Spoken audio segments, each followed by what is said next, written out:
আমার নাম শিমুল বসু। আমি গোপালগঞ্জ কারিগরি প্রশিক্ষণ কেন্দ্রের অ্যাসেট প্রকল্পের ষষ্ঠ ব্যাচের একজন প্রশিক্ষণার্থী।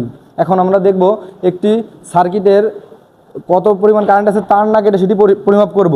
এখন সেটি আমাদের পরিমাপ করার জন্য একটি কিলোভোল্ট মিটারের প্রয়োজন। তা কিলোভোল্ট মিটার স্বাভাবিকভাবে সাধারণত 00 পয়েন্ট থাকে, 0.00 থাকে। যখন আমরা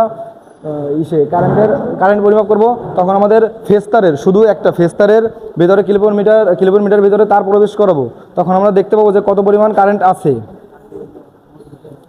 আমাদের এখানে মিটারে এখানে এম্পিয়ারে সিলেক্ট করতে হবে।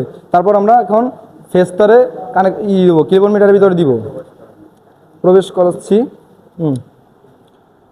প্রবেশ করানোর পরে আমরা দেখতে পাচ্ছি যে এর ভেতরে কত পরিমাণ কারেন্ট যাচ্ছে। এখন দেখতে পাচ্ছি 0.263 এম্পিয়ার কারেন্ট প্রবেশ করতেছে। তাহলে এখন আমরা এখানে দেখলাম যে একটি কিলোভোল্ট মিটার দিয়ে সহজে তার না কেটে কীভাবে কারেন্ট পরিমাপ করা যায়। সবাইকে ধন্যবাদ।